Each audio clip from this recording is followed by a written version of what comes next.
Hi guys, Sandra here of the blog thesensiblemom.com, and today is day plus 7, but I'll be updating on day plus 5 through day plus 7. I made a video yesterday, but then realized after I was done again that something was messed up with the audio. I don't know why, so I'm just going to update on day plus 5 through day plus 7 today.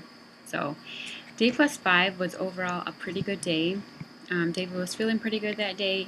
He did have to go through getting his port changed, which is never fun, but it was better than the time before. He has to get his port changed, like the dressing, and they take out the needle and they put a new needle in and everything, once a week, and that's always difficult. They do use a numbing cream, so this time I have them use the numbing cream for a little bit longer, for 45 minutes versus 30. And then I made sure to tell the nurse ahead of time to use the orange adhesive remover to get the dressing off of it, off of the area.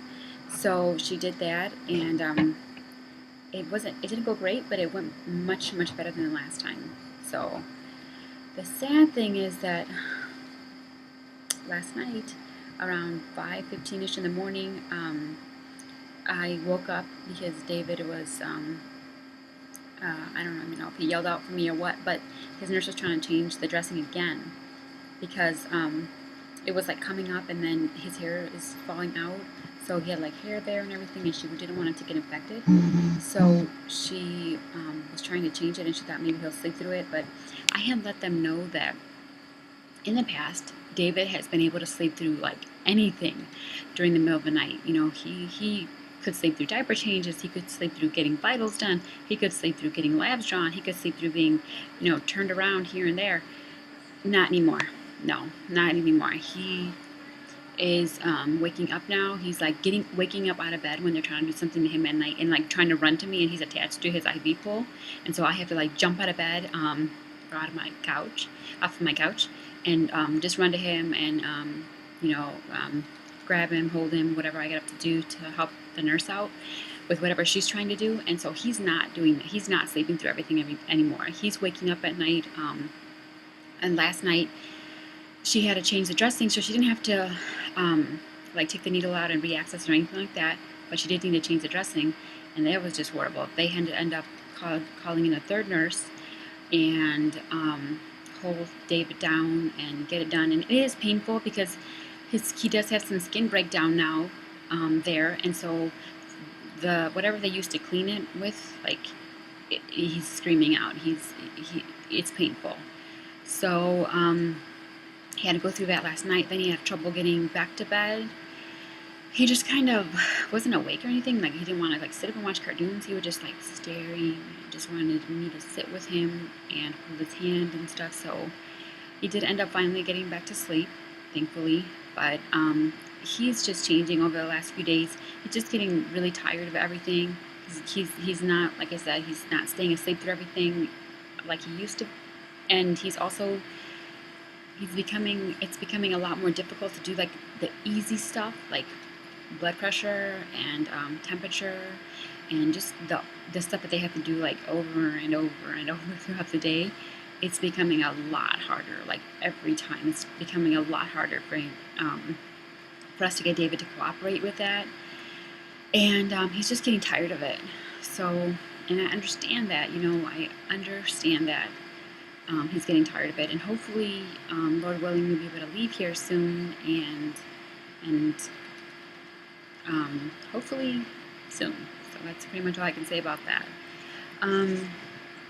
Day plus 5, he was also complaining of some stomach pain, and they did end up just, the doctors agreed that the problem that he was having was most likely because of the pain med that was attached to his IV pole that had a little button attached to it that he could push when he was in pain.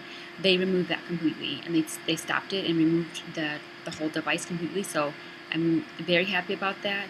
Now when he complains of stomach pain, the nurse gives him some Ativan. He's still getting Zofran like around the clock, but when he has more pain, he gets Ativan, and that seems to really help. So pain pump is gone. The doctors thought that was most likely the reason why he had that horrible episode, and so now that pain med is down as an allergy for David, so they know not to give him that anymore. Day plus 6. Day plus 6. Well, on day plus 5, on that morning, I noticed that David's hair was falling out. So I noticed some hair on his pillow, and then I noticed that you could sort of like grab a little of his hair and pinch some out in your fingers. On day plus 6, I noticed more hair on his pillow, and then you were able to, like in the morning time, you were able to pinch even more out in your fingers. By last night, day plus 6 last night, there was hair like everywhere. It was just coming out, and it was like everywhere in the room. It was crazy. He didn't want me to shave his head, and I understand. At first, I was like, why is it that when people's hair, like when their hair starts falling out, they immediately shave it? And I completely get it now. It just when it falls out, isn't like, oh, I just got a little bit extra on my brush today. It's like, no, it's like coming out, and like started out in the morning time, where he had a little bit extra on his it seemed like a little bit extra on his pillow, and it was coming out. But then by the evening, it was just like chunks. I wasn't ready for that. And he was just like pulling it out, and I was like, okay, I was not ready to see your scalp today, and I'm just not ready for this. Please stop doing that. But it just kept coming out, and it was everywhere. So I was like, I need some clippers, I need a lint roller, something. And so Ruben was going to bring that to me today, but it was just like the whole room yesterday was like covered in hair. So the nurse ended up giving me some tape, so I started using tape to try to get some of the hair out that was just like coming out.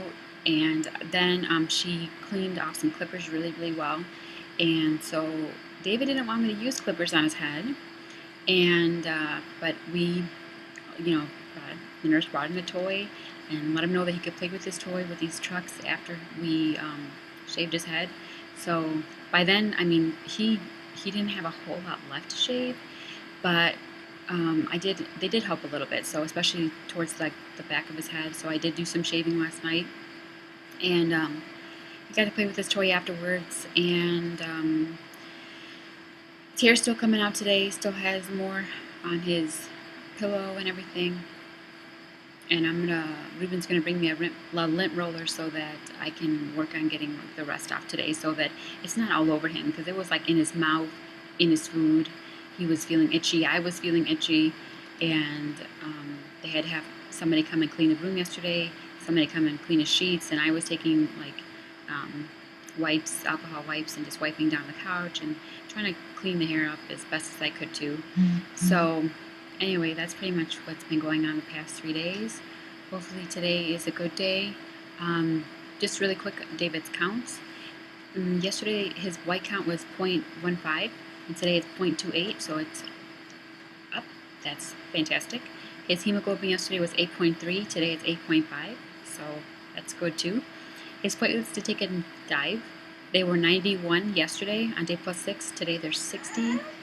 And ANC was 45 yesterday, and today is 78. So David's waking up right now, and I will update again when I can. Thanks a lot. Bye-bye.